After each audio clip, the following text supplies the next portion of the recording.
Mohammad Nuruzzaman relic সিটির অন্যতম পেশি শক্তির হাতিয়ার। চলাফেরা করেন অস্ত্র আর কিশোর গ্যাং নিয়ে।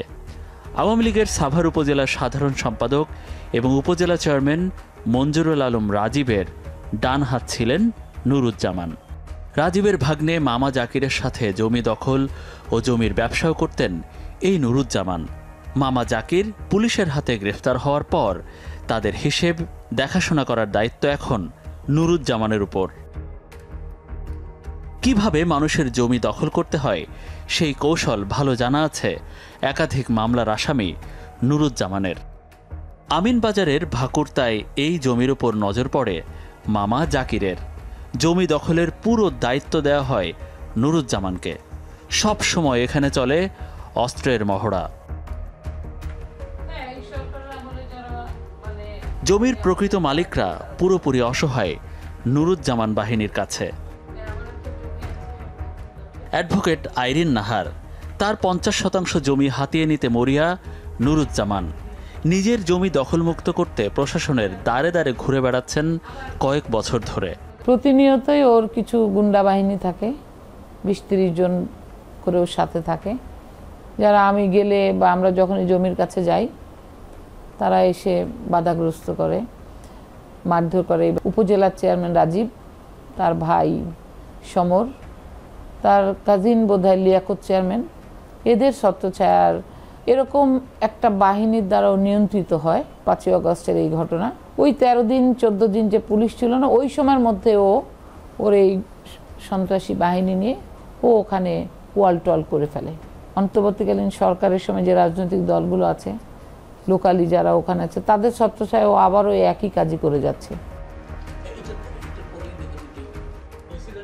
পাবলিক সার্ভিস কমিশন বা পিএসসির সাবেক পরিচালক মোহাম্মদ আওলাদ হোসেন খান, তার 15% জমি এখন নুরুজ্জামানের কবজায়। থানায় একটা নন জিআরও মামলা করলাম, মামলায় ওদের চার্জশিট হয়ে গেল।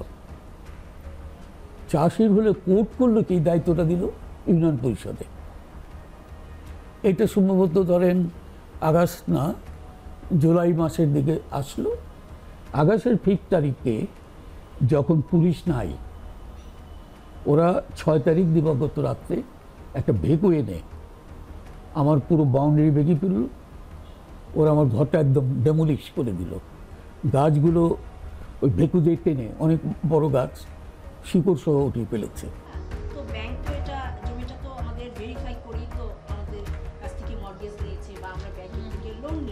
অ্যাডভোকেট জাকিয়া আক্তার কেয়া, তার জমিও নুরুজ্জামানের দখলে। দেখা যাচ্ছে যে আমাদের জমির অনেক মালিকদের কিন্তু সে নামজারি কেটে ফেলছে। হ্যাঁ, এই নামজারি যে কাটলো সেটা আমাদের এসি ল্যান্ড অফিস বলেন, ভূমি অফিস বলেন, সেখানে নামজারি কাটার কিন্তু কিছু প্রক্রিয়া আছে। সেটা হচ্ছে নুরুজ্জামান যদি এই জমির মালিক হয়ে থাকে, অপরপক্ষ আমরা যারা আছি, যারা এফেক্টেড, বিশেষ করে আমি যেটা স্পেশালি যেটা মেনশন করতে চাচ্ছি, 1973 দাগের যাদের মেজরিটি পিপলের আর কি আপনার জমি যে নামজারি কেটে ফেলছে, সেখানে তাদেরকে কিন্তু একজনকেও কিন্তু জানানো হয়নি। হ্যাঁ, তাহলে এই অ্যাট এ টাইম এতগুলো জমির মালিকের নামজারি কিভাবে কাটলো? নুরুজ্জামানকে আমি বলতে পারছি না, কারণ শাহিদার নামে রিপোর্ট এসছে। আর ইনি হচ্ছেন জাতীয় রাজস্ব বোর্ড এনবিআর-এর সাবেক সদস্য, নাম এনায়েত হোসেন। তার মতো শতাধিক সরকারি বেসরকারি কর্মকর্তা কর্মচারীর জমি গ্রাস করে নিয়েছে নুরুজ্জামান। তারা এই জমির একটি দাবিদার উত্থিত হয়েছে 2-1 বছর আগে, এবং একটা মামলা করেছে যে আমাদের এই জমিটা তাদের এই হিসাবে। সেই মামলা ইতিমধ্যেই আমরা ফলাফল আমাদের পক্ষে গেছে। সারা জীবনের সঞ্চয়ের টাকায় যে জমি কিনেছিলেন সেটি এখন ভূমিদস্যুদের দখলে।